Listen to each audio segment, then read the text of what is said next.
alasannya sang penanya. Saya yang tanya, kamu yang jawab. Oke, edisi kali ini kita kehabisan bintang tamu sebenarnya.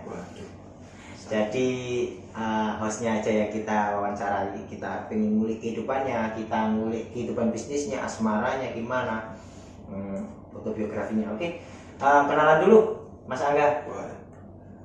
Kalau tak kenal maka tak sayang, ya. Benar itu. Kalau sayang jangan selingkuh ya. Jangan. Sakit hatinya sangat mendalam kalau selingkuh, Mas. Biar sakit gigi aja lah. Iya. Kalau yang dinyanyikan lebih baik sakit hati ya. Sakit pokoknya, jangan Mas. Sakit gigi aja mending.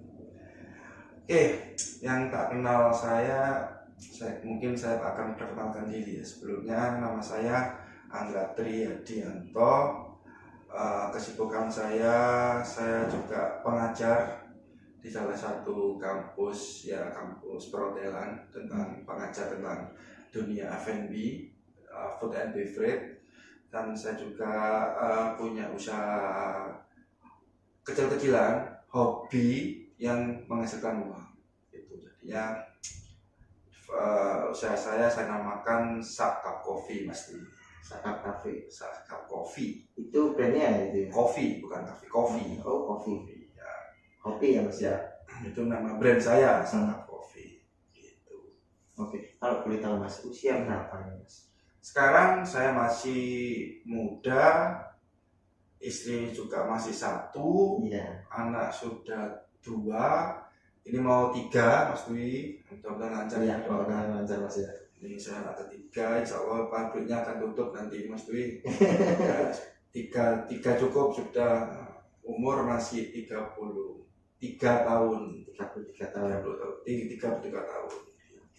Lumayan bagus lah untuk kita contoh ya, pengalaman dari Mas Angga ini. Mas Angga, jelasin pengalaman dari awal membuka franchise Sakap Cafe ini gimana?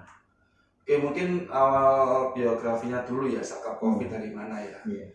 Sakap Coffee, memang passion saya itu di awal orang F&B, Mas. Jadinya saya di bidang hotel itu sudah hampir 11 tahun. Jadi saya di hotel itu 11 tahun. Jadi saya sudah melanang buana di hotel mana aja, di Surabaya juga ada, juga pernah, di Bali juga pernah. Jadinya berkecimpung di dunia F&B itu sudah hampir 11 tahun. Dan memang background saya adalah orang barista. Awalnya memang barista, meracik minuman dan bikin minuman yang alkoholik. Jadinya minuman apa ya? Minuman yang memabukkan, minuman jahat pada waktu di hotel. Tapi setelah itu saya resign di tahun 2018. Tahun 2018 saya resign. Saya ingin bikin usaha sendiri pada waktu itu. Dan yang lagi booming itu di tahun itu adalah minuman kekinian di tahun 2018. Jadinya saya bikin suatu produk dan brand yaitu Sakap Coffee ini, Mas. Jadi awal mulai Sakap Coffee berdiri di tahun 2018. Dan asal mulanya Sakap Coffee berdiri itu masih 1 cabang, Mas. Di tahun 2018. Jadi di tahun 2018 itu saya memperhatikan resign karena saya kepingin usaha sendiri pada waktu itu. Dan ya pasang surut, Mas, penjualan per hari itu juga pasang surut, gak selalu stabil. Nama juga usaha yang kita awali. Yang saya awali adalah Sakap Coffee ini, dan cabang saya pertama kali buka itu di daerah Surabaya Barat, tepatnya di Jalan Lakar Santri. Itu cabang saya pertama. Depannya saya nyewa lahan di depannya Alfamidi itu, Mas. Itu asal mulanya, Mas. Jadinya sampai sekarang setelah setahun berjalan itu saya buka lagi satu cabang itu di daerah Surabaya Barat juga, tapi tepatnya di arah Benowo, yaitu di tepatnya di perumahan Pondok Benowo Indah. Gitu. Selama kita buka 1 tahun itu ada yang kepingin minat join sama produkku. Jadinya saya pikir lagi dan saya mencari ilmu-ilmu dasar apa aja kalau kita buka franchise. Tadi takutnya kalau kita buka franchise orang akan kecewa. Kalau kecewa maksudnya apa? Jadi kalau misalnya kita jarang nggak tahu kontrol, kualitinya juga gimana, takutnya akan kecewa. Makanya aku buat SOP pada waktu itu, gimana sih kalau buka franchise. Akhirnya sudah berkembang ini. Sekarang mitra saya yang sudah buka sampai di tahun 2002 ini, itu di Madiun itu ada tiga mitra, tiga grey. Terus habis itu di Ponorogo ada dua grey atau dua cabang. Dan total di luar kota Ponorogo sama Madiun ada lima cabang. Terus di Surabaya itu ada 3, di PBI Pondok Blau Indah, sama di Duku Pakis, sama di daerah Waru, perbatasan Surabaya sama Sidoarjo. Tuh, jadinya ini insya Allah di tahun ini ada yang mau join lagi di franchise di tempat kita itu di daerah Gresik. Nah ini masih terjun harga, dia mau konsepnya mau gimana, gitu Mas. Terus untuk apa namanya SOP itu sendiri itu kalau franchise itu harus sama kayak yang punya ya? Gini Mas, untuk semua maksudnya SOP itu dalam artian gini, kita semua orang punya standar. Contohnya gini Mas, sorry ya kita sebut nama brand di sini ya, seperti McD. McD dimanapun berada rasanya mesti sama, dari Fanta, Sprite, Coca-Cola sama, dari burger, dari french-nya, dari nasi sama, rasanya sama, dan kualitasnya juga sama, dan harganya juga sama. Dia mempunyai apa? Dia pasti mempunyai SOP. Pada waktu itu kalau sebelum dia mau join di suatu brand, otomatis si yang mempunyai brand, yang mempunyai nama atau yang punya lah, itu akan memberitahu SOP apa aja nggak boleh dilanggar. Jadi formulanya tetap sama ya Mas ya? Tetap sama. Jadinya saya juga punya acuan, saya juga punya SOP adalah kalau misalnya join sama kita nggak sembarangan. Kalau misalnya repeat ordernya harus gimana? Ya repeat ordernya dari kita semua. Kalau misalnya pengambilan cup itu dari kita, cup yang dibuat minuman, habis itu kopinya itu juga dari kita. Terus dari bahan-bahan minumannya yang non coffee itu juga dari kita. Karena apa? Kita menjaga kualitas rasa dan harga tetap stabil dan sama, gitu Mas. Untuk penjualan gitu per minggu Mas, bisa satu cabang itu bisa berapa? List-listnya kalau menghitung harga penjualan kita per minggu ya, jadi tiap hari kita ada liputannya Mas. Jadi semua cabang kita ada grup di sini, itu di grup di HP saya. Jadi semua cabang di cabang Ponorogo itu ada grup. Jadi setiap hari itu kita bisa melihat penjualannya berapa per harinya. Kalau kita akumulasikan satu bulan atau hitungan mingguan atau 2 minggu juga bisa, tapi acuannya tetap per harian. Nanti diakumulatifnya di 1 bulannya. Nah, kalau untuk targetnya kita semua mitra kita targetkan per hari harus minimal 30 cup per hari minimal, karena itu sudah profit marginnya sudah saya hitung.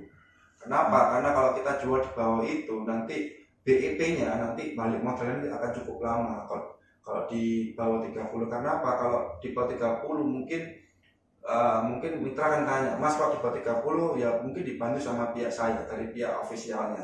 Pasti kita bantu dari media sosial, dari promo-promo yang kita berikan itu juga harus sama. Misalnya kita bikin promo buy one get one karena kita mau ada tahun baru, nah kita kasih, ini semua harus rata semua. Itu untuk mengait customer supaya dia beli di produk kita dan bisa kembali di tempat kita. Gitu sih Mas. Iya. Terus saya ingin tanya sih Mas, yang namanya usaha itu kan pasang surut ya Mas ya. Terus untuk pengalaman terburuk itu gimana? Oke. Atau gini aja Mas, apa nggak takut gitu nanti ke depannya, oh saya sudah ini bangkrut atau gimana? Pengalaman yang kita prosesnya iya. tahu. Orang usaha itu pasti pasang surut kalau yang tadi saya awal sudah bilang. Cabang pertama saya buka ya, jujur ya Mas, kita jujur di sini. Aku juga pasti orang usaha itu mana sih ada yang bullshit terus sampai yang kita harapkan nggak mungkin. Otomatis semua itu mempunyai pasang surutnya. Saya pernah jual satu hari itu cuma 2 cup, Mas. Dan itu uangnya cuma 18.000, Mas. Jadi pernah, jadi selama berminggu-minggu, jadi itu penjualan cuma di bawah 5. Itu awal kita buka. Karena orang belum tahu branding. Karena saya belum tahu branding. Kenapa? Karena pada waktu itu kan saya kerja kan otomatis masalah promotion tentang kerja saya itu ada tim promosinya sendiri toh. Nah kalau di sini kan memang nggak ada, tim saya sendiri. Dan saya pikir lagi kenapa ya produkku juga enak. Ini menurut saya testimoni yang sudah saya berikan ke teman-teman itu ngomong juga enak semua. Dalam waktu per hari itu kita dalam waktu seminggu itu awal buka saya langsung daftarkan di Gojek online. Nah, itu langsung melesat Mas penjualannya. Karena apa? Karena orang dan minatnya itu orang kan lagi mager pada tahun itu, akhirnya larinya ke Gojek online. Bisa dimanfaatin ya. Dan juga untuk sosial media juga kita bergerak di situ, Mas. Jadinya kalau kita cuma diem aja, cuma nunggu aja, ya kasihan. Takutnya nanti nggak efektif juga. Ya apa maksudnya kalau kita misalnya cuma nunggu bola aja tapi kita nggak jemput bola, nah, itu misalkan intinya nanti akan terbangun sama penjualan kita ke depannya. Oke tuh. Siap. Rencana tahun depan ini Mas 2023. Semoga nggak ada pandemi lagi ya Mas ya. Itu masa tahun 2021 itu wis pasang struknya saya Mas, jadinya ada berapa mitra. Sebenarnya kita itu cabangnya sudah hampir 14-an ya, 14-an karena pada waktu pandemi itu kan memang ya semua kalangan manapun pasti kena dari bisnis apapun juga kena, dari semua pokoknya dampaknya pasti efeknya pasti ke semua lini dimanapun itu dia bergerak di bidang apa, termasuk juga saya. Tahun 2021 itu cabang kita sudah hilang 3 atau 4. Karena memang karena pandemi itu ya mau nggak mau ya kita harus revisi ulang lagi gimana caranya kita mitra saya ini kita rangkul lagi. Alhamdulillah yang 2 ya mau gabung buka lagi yang sekarang di Tugu Pakis ini gitu Mas. Jadinya untuk di target kita di tahun 2023 yang mudah-mudahan saya sih menargetkan Mas, pada waktu kemarin sebelum saya awal buka itu saya minimal harus bisa sampai 50 mitra atau 50 cabang, dan saya merangkul anak-anak mahasiswa sama anak-anak yang masih sekolah itu sebagai karyawan kita, freelance lah ya, part-time Mas. Kita juga ada kita juga ada tim karyawan staffnya juga yang tetap di situ untuk menjaga supaya rasa tetap produk atau rasa yang kita berikan ke customer harus sesuai dengan standar atau SOP yang sudah saya berikan kepada tim. Oke. Kita kan sudah tahu pemasarannya, terus lingkup bisnisnya. Nah kita belum tahu ini Sakap Cafe. Sakap Cafe ini ada kopi apa aja Mas yang saya menjual? Ada berapa macam varian? Kalau kita ngomong varian atau Sakap Coffee ini ada berapa sih macam-macamnya? Menu itu gini Mas, kalau menu itu kita akan evaluasi dalam 1 minggu sekali, 1 bulan sekali. Karena apa? Karena kalau orang akan cenderung akan bosan. Gitu. 1 bulan sekali itu kita akan revisi menu-menu apa aja yang tidak pernah laku, kita revisi atau kita ganti dengan menu yang kombinasi yang lainnya. Gitu. Terus habis itu untuk yang paling penting itu menjaga kualitas rasa atau minuman itu kita harus konsisten. Dalam artian kita membuat satu minuman itu harus kita timbangi Mas. Jadinya aku nggak mau tahu pokoknya antrinya gimana, pokoknya harus ditimbangi karena biar konsisten rasanya. Terus habis itu untuk menu-menu apa aja ya, memang varian minuman kekinian itu kan ya lumrah lah, cuma ya kayak coklat, Milo, terus taro, terus habis itu tiramisu, terus habis itu red velvet. Itu kan minuman-minuman yang familiar yang orang-orang pasti kenal di kalangan kita, kalangan milenial. Terus kita kombinasi sama kopi itu, taro sama kopi, Milo sama kopi, coklat sama kopi, tiramisu sama kopi, red velvet sama kopi. Jadi kombinasinya antara Milo minuman powdernya sama kopinya. Jadinya kenapa biar gak hilang rasa kopinya ini. Dan kopinya kita di sini kita pakai kopi Arabica dan Robusta. 60 40 kopi Arabicanya, sisanya Robusta. 40%-nya Robusta, karena menjaga kualitas rasa kopi itu kita benar-benar straight banget, Mas. Ya orang itu biar gak kecewa juga. Jadi pasti ada problem solving ya. Oh ya, Nanti di pemasarannya atau gerannya cabang-cabang yang misalkan ada kesulitan gitu, Mas pasti bantu ya. Pasti. Contohnya kalau misalnya cabang mana ini yang misalnya gak sesuai target atau gak sesuai sama yang kita harapkan, itu kita akan bantu. Bu, kenapa ini penjualannya kok menurun dari bulan kemarin sekian sampai terus di sekarang sekian? Nah itu kenapa kendalanya? Ya Mas, kendalanya kebanyakan ini Mas ya. Kebanyakan ini kalau dari mitranya sendiri itu kan sering-sering ganti karyawan. Nah, sering-sering ganti karyawan itu kan kita jarang dihubungi. Mas, ini ada karyawan baru. Jadi kita nggak pernah dihubungi untuk masalah itu. Sebenarnya untuk kualitas rasa atau takaran itu beda dari yang pertama kita kita sandarkan itu. Jadi mungkin dari situ, dari kualitas, mungkin dia ngasih minumannya kopinya itu gak sesuai takaran atau gak sesuai sama timbangan, itu juga bisa pengaruh. Gitu.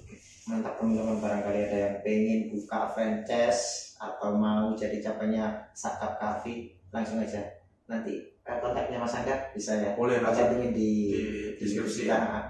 Oke. Untuk pertanyaan selanjutnya, oke Mas Angga. Monggo. Untuk kiat-kiatnya yang baru memulai atau yang mau usaha. Yang mau usaha ini kan pasti ada takut rugi atau takut itu kan. Pasti yang mau masih mikir-mikir itu supaya mantap niat. Gimana Mas? Kiat-kiatnya sih kalau dari saya ya, orang itu harus optimis ya, dan konsisten, itu aja. Kalau ada uang banyak tapi gak bisa dikelola uang itu, ya buat apa? Mending buat beli makan aja satu kampung. Nah, tapi kalau udah punya prinsip ini ingin buka usaha lah, kalau orang sudah ingin buka usaha itu tandanya dia mempunyai keoptimisan sendiri toh. Egonya sangat tinggi lah, itu kita harus jaga di situ untuk menstabilkan keinginan kita supaya stabil sampai kapanpun lah, sampai entah itu sampai pokoknya jangan sampai gugur lah betul. Terus yang penting itu konsisten, dan itu konsisten yang pertama. Yang kedua adalah jangan pesimis, harus optimis. Siap rugi atau untung itu memang derita orang usaha. Itu sih dari aku. Makanya jangan patah, jangan di atas 3 poin ini, karena sangat fatal kalau nggak punya 3 poin ini. Ini adalah dasar hukum, dasar kalau kita membuat fondasi usaha. Kalau boleh tahu Mas, omset per bulan itu berapa Mas? Untuk per hari ya, untuk per hari kita gini Mas, untuk nanti kita jelaskan lagi. Untuk per hari itu kita targetkan 30 cup ya. Dengan harga jual kita average di angka nominal uangnya kita kan harga per satu cupnya kan kita ambil 10.000 ya. Ada yang 8.000, ada 10.000, ada 12.000. Kita ambil tengah-tengahnya ya. 10.000 kita targetkan per hari. Kalau kita jual 30, otomatis kan uangnya 300 kalau harga jualnya di 10.000. Itu paling kotornya bersihnya itu sekitar 250-an. Tapi 50 itu bahan bakunya. Dari 30 cup itu. Dan 250 tinggal dikalikan aja. 30 berapa? Sekitar 7,5. Gitu? Iya. 7,5 juta per bulan. Itu sudah bersih. Kalau kotornya sekitar 9 juta. Gitu, 9 juta. Kalau kotor itu target minimal, jadinya 30. Misalnya dari Senin ini cuma kita menjual 10 cup misalnya ini. Kenapa 10 cup? Kita di hari Selasanya kita jual sisanya ini tidak 50 cup. Jadinya biar ketambal yang misalnya target 30 ini biar nggak ngitungnya nanti per bulannya efeknya biar enak. Gitu. Mantap. Lumayan juga ya Mas ya untuk pemula gitu. Oke. Karena ya untuk biar hobi Mas, hobi yang menghasilkan uang.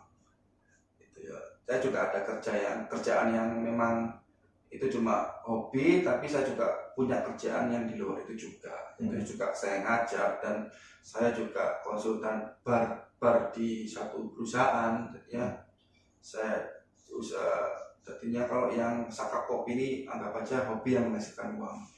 Gitu. Dari passion saya, background saya seorang F&B. Oke, teman-teman, barangkali ada yang mau buka yang hobinya ngopi daripada yang bising-bising duit, Ya, di punya uang, jual emasnya, nggak bercanda, bisa langsung ke Mas Angga.